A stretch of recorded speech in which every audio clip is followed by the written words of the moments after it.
ಗೆಳೆಯರೆ, ಕ್ರಾನಿಕಲ್ ಹಬ್ಗೆ ಸ್ವಾಗತ ಸುಸ್ವಾಗತ. ಇದು ಒಂದು ಕಣ್ಮರೆಗೊಂಡ ಹಿಮ ಶ್ರೇಣಿಯಲ್ಲಿನ ಹಿಮದ ಹಿತವಾದ ಹೃದಯದಲ್ಲಿ ನಡೆದ ಕತೆ. ಇದು ಕೇವಲ ಯುದ್ಧವಲ್ಲ, ಇದು ಧೈರ್ಯದ ಕತೆ. ಇದು ಕಿತ್ತೂರಿನ ರಾಣಿ ಚೆನ್ನಮ್ಮನ ಉತ್ತರಾಧಿಕಾರಿಗಳ ವೀರತನದ ಗಾಥೆ. ಇದು ಕಾರ್ಗಿಲ್. 1999ರ ಮೇನಲ್ಲಿ ಭಾರತ ಗಾಢ ನಿದ್ರೆಯಲ್ಲಿ ತೇಲುತ್ತಿತ್ತು. ಲಡಾಖ್ ಹಿಮ ಪರ್ವತಗಳಲ್ಲಿ ತಾಪಮಾನ ಶೂನ್ಯಕ್ಕಿಂತ 30 ಡಿಗ್ರಿ ಕಡಿಮೆ. ಅಲ್ಲಿ ಯಾರೂ ಇರೋದಿಲ್ಲ ಅಂತ ನಂಬಿದ್ದ ಭಾರತೀಯ ಸೇನೆ ಕೆಲವೊಮ್ಮೆ ನೋಡಾಟವನ್ನು ಮಾಡುತ್ತಿದ್ದರೆ ಸಾಕು. ಆದರೆ ಪಾಕಿಸ್ತಾನದ ನಿಯೋಜಿತ ಉಗ್ರರು, ಅರ್ಥಾತ್ ಪಾಕಿಸ್ತಾನದ ಸೇನೆಯೇ ಭಾರತೀಯ ಗಡಿಗೆ ನುಗ್ಗಿದ್ರು. ಕಾಶ್ಮೀರದ ಕಾರ್ಗಿಲ್ ಸೆಕ್ಟರ್ನಲ್ಲಿನ ಬಹುಪಾಲು ಉನ್ನತ ಶಿಖರಗಳನ್ನು ಆಕ್ರಮಿಸಿಕೊಂಡರು. ಸಿಕ್ಕುಲ್, ಟೋಲೋಲಿಂಗ್, ಟೈಗಾ ಹಿಲ್ ಇವು ಈಗ ಶತ್ರು ಬಲಗಡೆಗೊಳಗಾದವು. ಇದು ಬಂಡವಾಳದ ಮೇಲೆ ಹೊಡೆತವಾಯಿತು. ಸೇನೆ ತಕ್ಷಣ ಕಾರ್ಯಪ್ರವೃತ್ತವಾಯಿತು. ಆದರೆ ಇದು ಸುಲಭವಿಲ್ಲದ ಯುದ್ಧ. ಸಮತಟ್ಟಿದ ಭೂಮಿಯಲ್ಲ, ಇದು 18,000 ಅಡಿ ಎತ್ತರದ ಪರ್ವತ. ಶತ್ರು ಮೇಲೆ, ನಾವು ಕೆಳಗೆ. ನಮ್ಮ ಹೆಜ್ಜೆ ಜವಾಬ್ದಾರಿ, ನಮ್ಮ ಉಸಿರು ಅಪಾಯ. ಇಲ್ಲಿ ಹುಟ್ಟಿದ್ರೆ ಇತಿಹಾಸ ಬರೆಯುವರು ಕೆಲವರು. ವಿಕ್ರಮ್ ಬಾತ್ರಾ "ಏ ದಿಲ್ ಮಾಂಗೆ ಮೋರ್" ಅಂತ ಹೇಳಿದ ಈ ಯೋಧ ಟೋಲೋಲಿಂಗ್ ಶಿಖರವನ್ನು ವಶಪಡಿಸಿಕೊಂಡು ತನ್ನ ಬಾಣವನ್ನೇ ಕೊಟ್ಟು ರಾಷ್ಟ್ರಕ್ಕೆ ವಿಜಯ ಕೊಟ್ಟ. ಯೋಗೇಂದ್ರ ಸಿಂಗ್ ಯಾದವ್ ತೀವ್ರ ಗಾಯಗಳ ನಡುವೆ ಸೂರನ್ನು ಮುಟ್ಟಿದರು ಮತ್ತು ಶತ್ರುಗಳ ಶಿಬಿರದ ಹತ್ರ ವೀರವಾಗಿ ಹೋರಾಡಿದರು. ಅನುಜ್ ನಾಯಕ್, ಸಂಜಯ್ ಕುಮಾರ್, ಗುಂಡನ್ ಮತುನ್ ಇವರೆಲ್ಲ ವೀರಚಕ್ರ, ಪರಮ ವೀರಚಕ್ರ ಪುರಸ್ಕೃತರಾದರು. ದೇಶವೆಲ್ಲ ಯೋಧರಿಗೆ ಬಲ ಕೊಡ್ತಾ ನಿಂತಿತ್ತು. ಅಮರ ಜವಾನ್ ಸಮಾಧಿಯಲ್ಲಿ ಜನರು ಕಣ್ಣೀರಿಡುತ್ತಿದ್ದರು.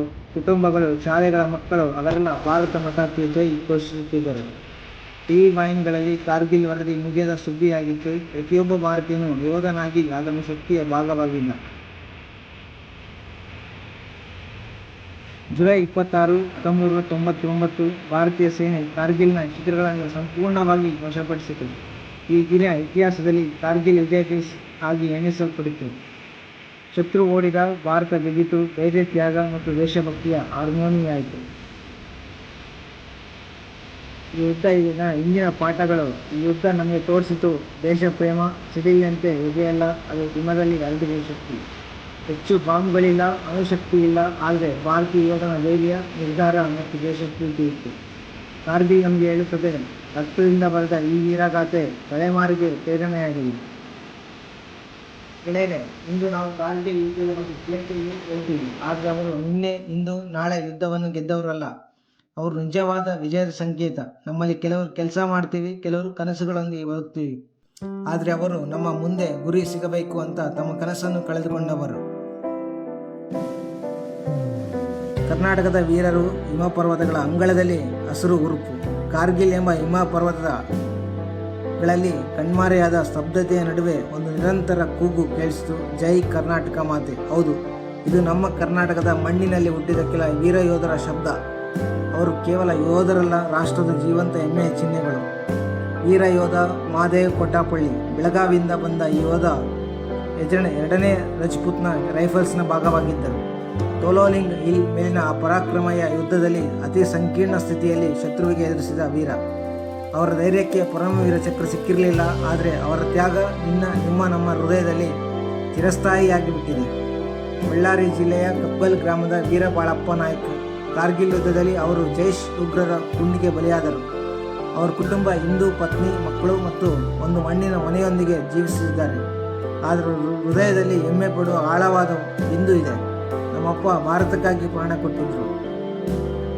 ಮೈಸೂರು ಮೂಲದ ಕ್ಯಾಪ್ಟನ್ ಎನ್ ನಾಗರಾಜು ಹಾಗೂ ಕೊಡಗು ಜಿಲ್ಲೆಯ ಹಲವು ಯೋಧರು ಕಾರ್ಗಿಲ್ ಯುದ್ಧದ ವಿವಿಧ ಘಟಕಗಳಲ್ಲಿ ಕಾರ್ಯನಿರ್ವಹಿಸಿದರು. ಇವರು ಮೌಂಟ್ ಸೂರ್ಯ ಎಂದು ಕರೆಯಲ್ಪಟ್ಟ ಎತ್ತರದ ಶಿಖರವನ್ನು ವಶಪಡಿಸಿಕೊಳ್ಳಲು ಪ್ರಮುಖ ಪಾತ್ರ ವಹಿಸಿದ್ದರು. ಶೌರ್ಯದ ನಾಡು ಕೊಡಗು. ಇದೇ ಕೊಡಗು ಭಾರತೀಯ ಸೇನೆಗೆ ಸಾವಿರಾರು ಯೋಧರನ್ನು ನೀಡಿದ ನಾಡು. ಕಾರ್ಗಿಲ್ ಯುದ್ಧದಲ್ಲಿ ಕೊಡವ ಜನಾಂಗದ 16 ಯೋಧರು ನಾನಾ ಸೇನಾ ಘಟಕಗಳಲ್ಲಿ ಸೇವೆ ಸಲ್ಲಿಸಿದ್ದರು.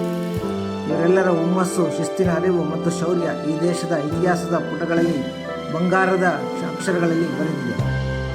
ಯುದ್ಧ ಮುಗಿದು ಕೆಲ ಯೋಧರು ಮನೆಗೆ ಮರಳಿದರು. ತಮ್ಮ ತಾಯಿಗೆ ಮುದ್ದಾದ ಮಕ್ಕಳಂತೆ ಕಾಣಿಸಿಕೊಂಡರು. ಆದರೆ ಕೆಲವರು ಪಾದಗಳು ಮರಳಲಿಲ್ಲ. ಅವರು ಶಾಶ್ವತವಾಗಿ ಭಾರತ ಮಣ್ಣಿನಲ್ಲೇ ನಗುತ್ತಲೇ ಉಳಿದಿದ್ದಾರೆ.